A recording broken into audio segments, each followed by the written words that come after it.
What if I told you that the way we've been building metro lines is wrong? These are metro lines around the world. Notice a pattern.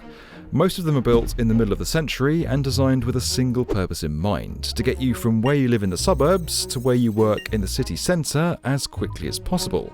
But that's not how our cities work anymore. We're now seeing massive course corrections all over the world to fix and adapt these city loop designs, but it certainly doesn't come cheap. One city is spending 125 billion Australian dollars on a massive infrastructure project that will fix this problem, but take more than half a century to complete. It's a serious metro upgrade on a scale we've never seen before. There's a lot happening right now down under. The B1M team is coming to Australia on the 2nd of November. We've teamed up with Procore to help tackle construction's mental health crisis and are bringing our Get Construction Talking initiative to Sydney for a special event at the Museum of Contemporary Art. Anyone can help improve mental health in construction, it's as simple as talking. Spaces for this special event are limited, so register now to join us for a great night. So why don't these types of metro lines work for most cities anymore? Well, people now live and work almost anywhere. Sections of cities are no longer cordoned off as just residential or just commercial. They're much more mixed. Take Melbourne, for example. The city's original design had all the offices and shops here in this central grid. Nobody lived here. Everyone lived outside of it, over here in the suburbs. In the post-war period, railway lines were extended into these growing suburbs to bring people in and out of the city. And it worked. For a time. But now, people live in apartments in the centre of the city, and offices have moved to all sorts of locations. So this simple system just doesn't really work anymore.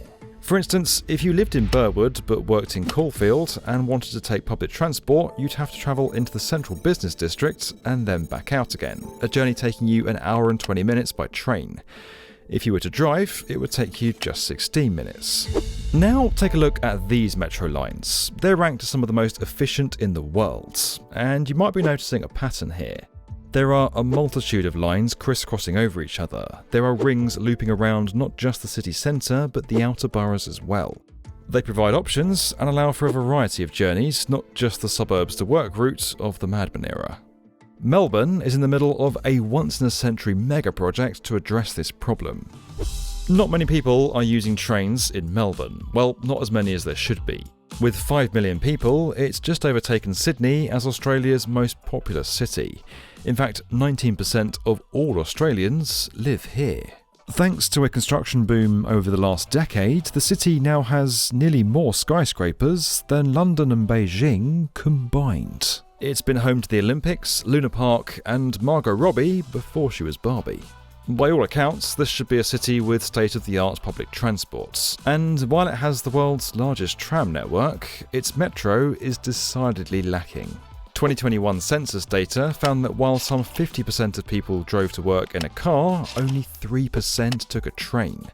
So the city is now building more rail lines outside of the city centre. This is the Suburban Rail Loop, a 90-kilometre long mega project that'll skirt around Melbourne's outer suburbs. But it's not going to be completed anytime soon. The massive 125 billion Australian dollar project has been split into 4 huge phases. The first section alone, covering 26 kilometres of twin tunnels and 6 new stations, will cost an estimated $33 billion and be finished by 2035. The second phase of the project, which will connect to the city's airport, is going to be finished between 2043 and 2053, while the completion date for the entire loop is, wait for it, 2084. Yep, this is a long-term project. Some critics are convinced that the SRL is a scheme to shift political dynamics in Melbourne. But there are even bigger financial questions. The project is short 1/3 of proposed funding from value capture. And public dissent is growing as Australian citizens are already feeling the pressures of inflation. Rent and fuel costs are both on the rise yet again, even in the States, where despite the stock market rally to begin the year, the prospect of prolonged interest rates has the S&P 500 heading for its steepest monthly decline since December. Panic is spreading throughout the markets. Through mid-September, global investors sold nearly $17 billion in equity funds, with US stocks leading the way. Analysts are increasingly predicting a hard landing in the next year, but savvy investors, including thousands of the B1M subscribers, are already preparing for this scenario thanks to an innovative strategy by our sponsors at Masterworks. They've handled the legwork to give you unprecedented access to the contemporary art market. And it's not just potential, they've made 16 exits so far, each of them delivering a positive return to investors. Over 800,000 people are now signed up, but the B1M subscribers can still skip the waitlist and get started today. Just click the link in the description. Before Melbourne's massive suburban rail loop can be built, the city first has to solve the traffic build-up in the middle of the city. To do that, they're building the Metro Tunnel. Some 40 metres beneath the streets of Melbourne, these machines dug a set of 9-kilometre-long tunnels that will create a new end-to-end train line connecting the west to the southeast, along with 5 new stations. The tunnels are the first step in Melbourne's infrastructure makeover because they address a crucial flaw that many of these city loop designs have: a choke point. Because every line has to go through the centre of the city, it limits the number of trains that can travel. That means you can't just turn up at a station knowing you're probably only minutes away from getting on a train, like in London. In Melbourne, trains only come once every 10 or 20 minutes. You have to plan your journey before you leave the house, and if you miss the train, well, sorry, you're going to be very late now. This new tunnel feels like a no-brainer now, but it wasn't always like that. Some politicians have wanted to prioritise trains, while others have wanted to focus on highways. Just before it was about to be built, plans had to be redrawn when the public got wind that this massive tunnel would rip apart the city's main street and divide Melbourne in half for years. One slightly dramatic politician even compared the endeavour to the Berlin Wall. This all resulted in some clever and quick engineering to keep the same route of the tunnels without causing major disruptions. Instead of tearing apart all of Swanston Street, key buildings were demolished along the path of the tunnel, and excavations would hook under the street, allowing the workers and tunnel boring machines, or TBMs, access to the digging route.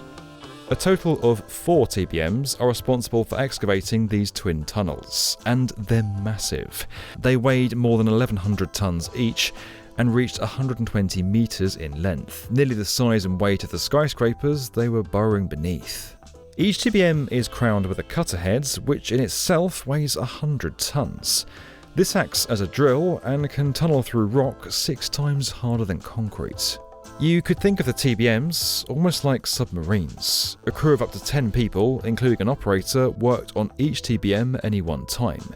They were staffed and monitored 24 hours a day, 7 days a week, and came fully equipped with an office, kitchen and toilets. A state-of-the-art navigation system kept the machines on track at all times and ensured they didn't accidentally drill into something they weren't supposed to.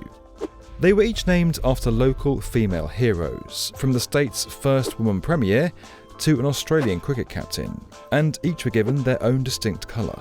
The first, called Joan, was launched from Arden in 2020, followed by Meg a few weeks later. The other 2 TBMs were launched a few months after that from the other end of the tunnel.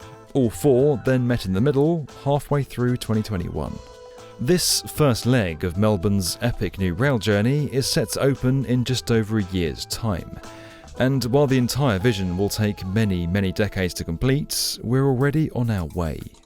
Melbourne already knows what kind of city it's going to be by the end of the century, and it won't be a small one. This video was sponsored by Masterworks. You can skip their waitlist at the link below. Don't forget that we're raising awareness of construction's mental health crisis and supporting charities in this space through our Get Construction Talking initiative. There's a video series on our channel and you can find support or donate over at getconstructiontalking.org. Don't forget that we're also going to be in Sydney on the 2nd of November with a fantastic event all about Get Construction Talking at the Museum of Contemporary Art. You can register free at the link below.